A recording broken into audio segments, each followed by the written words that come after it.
Hi everybody, welcome back to my channel. Thank you for being here. Earlier this year, I finally got around to reading Speaker for the Dead, the sequel to the immensely popular Ender's Game by Orson Scott Card. It's difficult to discuss the sequel in depth without first talking about the first book in the series, so please note that there are spoilers for Ender's Game ahead. In Ender's Game, the titular hero, Ender Wiggin, is recruited to battle school at the impressionable age of 6 and trained as a ruthless military strategist. Without his knowledge, training gives way to real combat. While Ender thinks he is playing a simulated war game, he is really making life and death calls in command of human fleets fighting a poorly understood hive mind alien race called the Buggers, whom Ender unwittingly all but destroys. The sequel, Speaker for the Dead, takes place 3,000 years after the events of Ender's Game and focuses on a colony of humans settled on a planet called Lusitania, where anthropologists are studying a group of small, strange aliens called pequeños, or piggies. Due to the events that occurred in Ender's Game, namely the genocide of the Buggers, there is a strict non-interventionist policy with regard to the piggies. Think the Prime Directive in Star Trek. The Prime Directive forbids us to interfere with the social order of any planet. This makes it difficult for the anthropologists to properly interpret the troubling violence that soon occurs on Lusitania. Only after Ender's arrival on Lusitania does the truth begin to come to light. I really enjoyed the first half of Speaker for the Dead. Orson Scott Card builds such an interesting world on Lusitania and gives the reader so much to think about in terms of religion and intercultural communication. But then the second half of the book really goes off the rails, most notably with some unintentional Luke and Leia style incest, as well as some other really strange relationships. I didn't feel invested in the characters focused on throughout most of the book, and despite Ender arriving on the scene as an almost infallible savior figure, little is resolved by the end of the novel. While there are interesting ideas here, Speaker for the Dead doesn't continue to expand or propel the reader into the Ender's Game universe in the way that I hoped it would, and Ender himself becomes quite a static and unrelatable character. Like many sequels, this one seems to remain shrunken in the shadow of its predecessor, which is why I was surprised to read in the introduction to the author's definitive edition of Speaker for the Dead that this is the book Orson Scott Card really wanted to write. In this introduction, Card says, "Speaker for the Dead is a sequel, but it didn't begin life that way, and you don't have to read it that way either.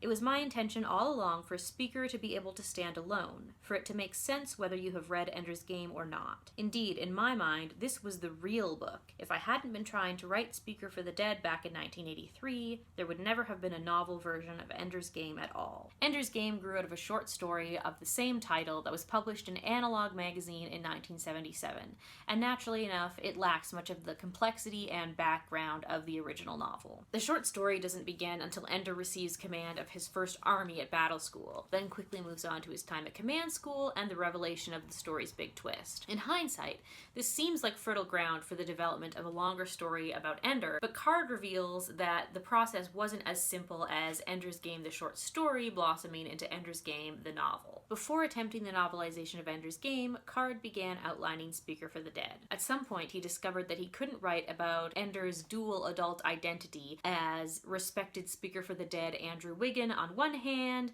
and Ender the Genocide on the other without first exploring how Ender became the man that he would be in Speaker for the Dead. This surprising history of these novels' origins immediately made me think of another pair of novels by a more revered but much less prolific American author, Harper Lee. Again, note that there are spoilers for Lee's novels ahead. Many readers are familiar with Lee's first and for decades only novel, To Kill a Mockingbird, which follows a young girl named Scout Finch as she grows up in a small town in 1930s Alabama under the studious care of her father Atticus, a determined lawyer. For many readers, as seen through Scout's eyes, Atticus is the real hero of the novel, refusing to be cowed by intimidation and threats when he is called upon to represent Tom Robinson, a black man wrongfully accused of raping a white woman. To Kill a Mockingbird quickly became an American classic, and by the time I read it when I was in high school, Lee was known as something of a mysterious one-hit wonder who never published another novel. Reactions were mixed when in 2015 Lee's publisher announced that Go Set a Watchman, Lee's first completed novel, would be published later that year. Like many fans of To Kill a Mockingbird, I was over the moon to be able to read another novel by an author I respected so highly. But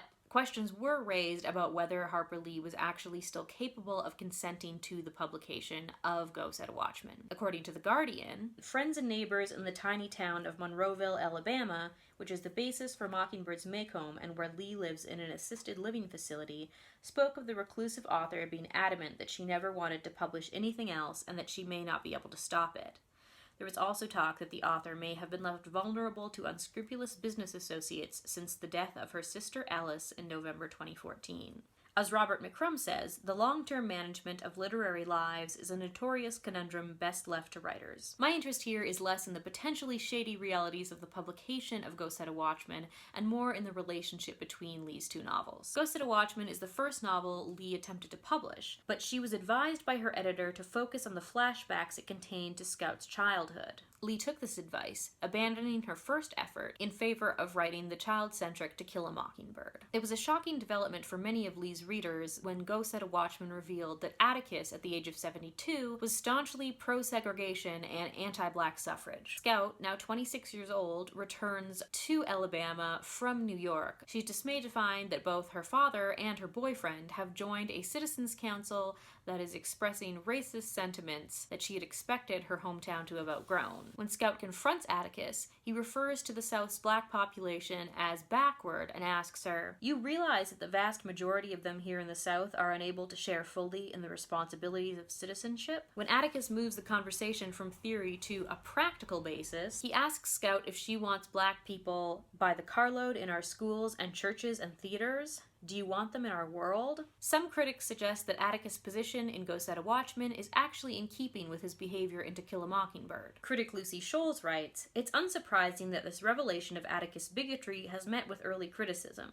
But this deserves to be tempered by a reminder that there's a paternalism in Atticus' behavior in Mockingbird that doesn't exactly scream civil rights activist." However, this argument doesn't change the fact that for decades, readers had looked up to Atticus Finch as a pillar of moral fortitude. After Scout observes her father at the Citizens' Council meeting in Go Set a Watchman, Lee writes, "The one human being she had ever fully and wholeheartedly trusted had failed her.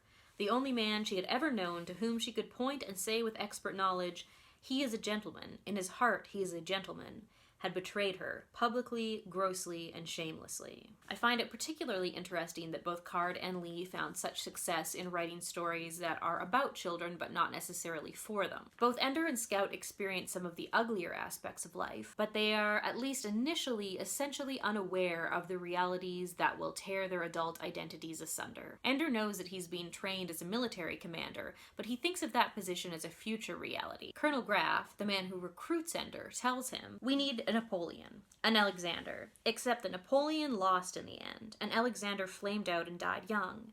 We need a Julius Caesar, except that he made himself a dictator and died for it. My job is to produce such a creature, and all the men and women he'll need to help him." Ender takes the possibility of becoming this creature seriously. Alone at battle school and missing his sister Valentine, Ender tells himself, "The only reason I'm here is so that a bugger won't shoot out Valentine's eye, won't blast her head open." When another student tells Ender not to let the adults in charge run him, Ender replies, "But that's what I came for them to make me into a tool, to save the world." In the end, however, the cruelty of the training takes its toll. And when the final world-ending battle of the war that Ender doesn't know he is fighting arrives, he's simply tired of being manipulated. He thinks, it was funny, the adults taking all this so seriously, and the children playing along, believing it too, until suddenly the adults went too far, tried too hard, and the children could see through their game. Forget it, Mazer. I don't care if I pass your test. I don't care if I follow your rules. If you can cheat, so can I. I won't let you beat me unfairly. I'll beat you unfairly first. Before he begins this ultimate battle, Ender is still thinking like a student. He wonders, what will happen if I pass the test today? Is there another school? Another year or two of grueling training? Another year of isolation? Another year of people pushing me this way and that way? Another year without any control over my own life? What Ender doesn't know is that he actually has even less control over his life than he realizes, because without his knowledge, he has caused the deaths of whole armies of humans and billions of aliens, making Ender immediately loathsome to himself and later to others. Shortly after he learns the truth, Ender exclaims, "I didn't want to kill them all. I didn't want to kill anybody. I'm not a killer.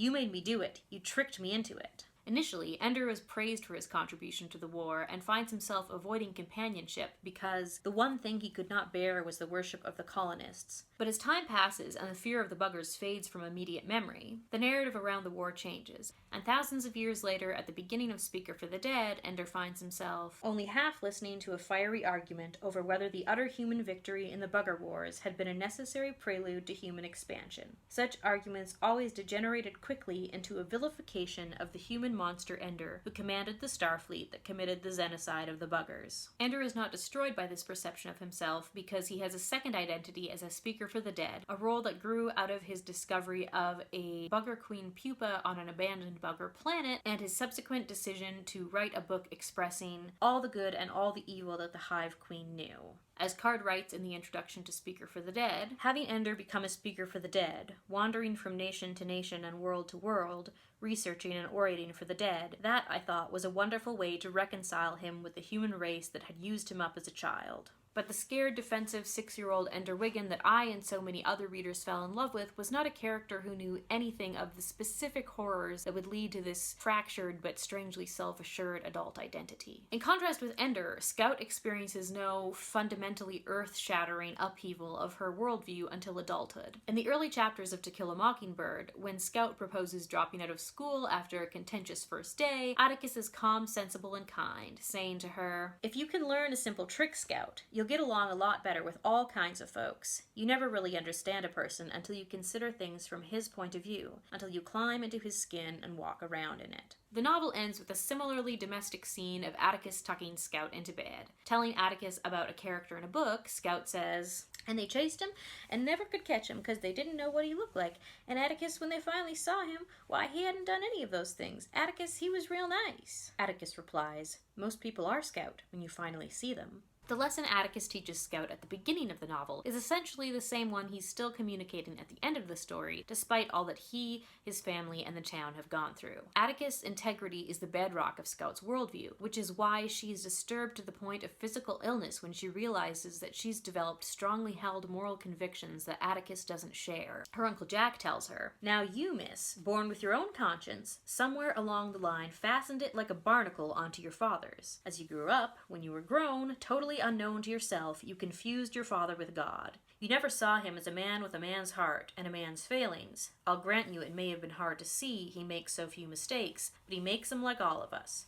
You were an emotional cripple, leaning on him, getting the answers from him, assuming that your answers would always be his answers." The integrity of Jack's perspective is certainly called into question by the fact that at this point in the novel, he has just violently struck and injured his niece, but he does succinctly express what Scout herself has less directly indicated. In an earlier argument with Atticus, she says of herself, "Everything that was gospel to her, she got at home from her father. You sowed the seeds in me, Atticus, and now it's coming home to you. I'll never forgive you for what you did to me. You cheated me. You've driven me out of my home, and now I'm in a no man's land but good. There's no place for me anymore in Maycomb, and I'll never be entirely at home anywhere else." While the rending of Scout's adult identity is certainly partially geographical, what she grieves more profoundly is the loss of an ideological home. She wonders, how can they devoutly believe everything they hear in church, and then say the things they do, and listen to the things they hear without throwing up? I thought I was a Christian, but I'm not.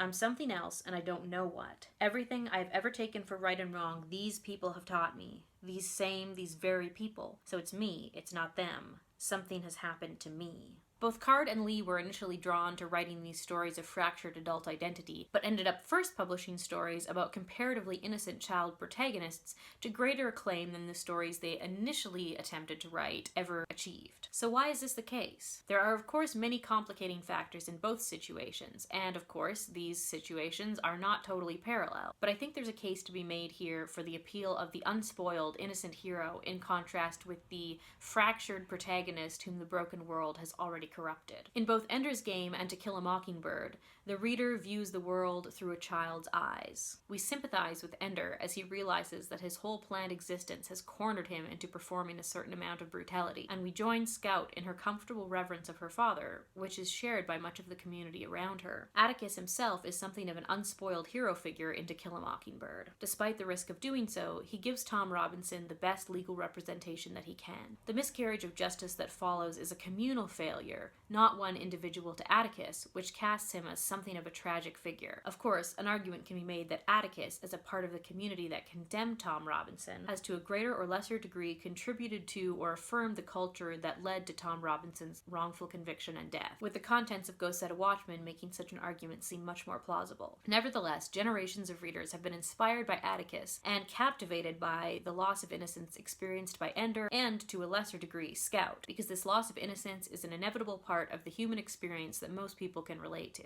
It should follow that most people can also relate to the reconstruction of identity that follows the loss of innocence. So why do Card and Lee's novels about Ender and Scout as adults have so much less cultural resonance than those about their childhoods? In the case of Speaker for the Dead, I think the problem may be precisely that Ender's reconstruction is only seen from a bird's eye view. Card gives readers a single chapter at the end of Ender's game summarizing where Ender went following command school after the Xenocide. Because space travel is involved, thousands of years pass between the Xenocide and the events of Speaker for the Dead. Of course, Card couldn't very well cover years of monotonous space travel in detail without putting his readers to sleep, but the lack of detailed and direct experience of Ender's mental state from the age of 12 to his 30s makes adult Ender seem distant and unreal compared to the child who readers came to know so intimately in Ender's game. Ender has come to terms with his past, but because the audience hasn't really been privy to that process, in Speaker for the Dead they find themselves in company with a supremely confident stranger they can't get any kind of emotional handle on. Go Set a Watchman suffers from the same problem, but at the opposite end of the loss of innocence to identity reconstruction process. It focuses on the deconstruction of Scout's late bloomer innocence in such detail that there's barely any space for the reader to observe her reconstruction.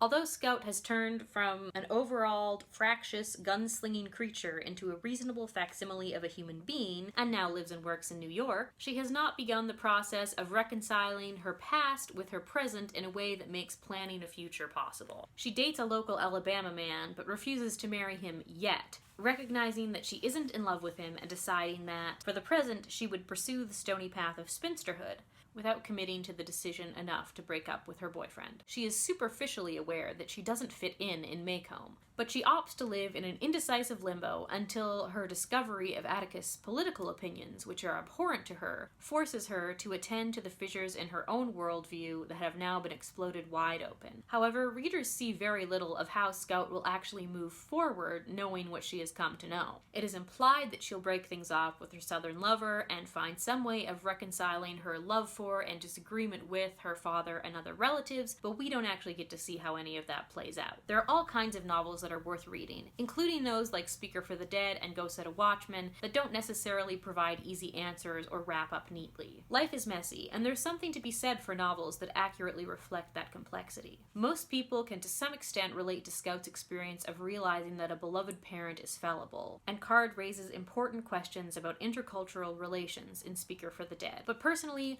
I don't think it's a coincidence that so many of the most beloved novels, including Ender's Game and To Kill a Mockingbird, are those about the innocent hero striving to repel the potentially corrupting onslaughts of the corrupted world. We tell stories in part as a bid for clarity. We want to know that good can overcome evil, or at least stand firm in the face of it. This is evident not just in Atticus' dependable integrity in To Kill a Mockingbird, and Ender's transformation from military leader to man of peace at the end of Ender's Game, but in others of the best-selling books of all time, including the Harry Potter series and The Lord of the Rings. It's a common human impulse evident in the way that we communicate history and discuss current events that we want to be able to categorize people and events in binary as either good or evil. This is an impulse worth monitoring because it can result in harmful and inaccurate simplifications. But the tendency to make firm distinctions between good and evil is not an ignoble one. We seek and create examples of good defeating evil and of heroes who face the worst the world has to offer and emerge more or less uncorrupted because we want to do the same,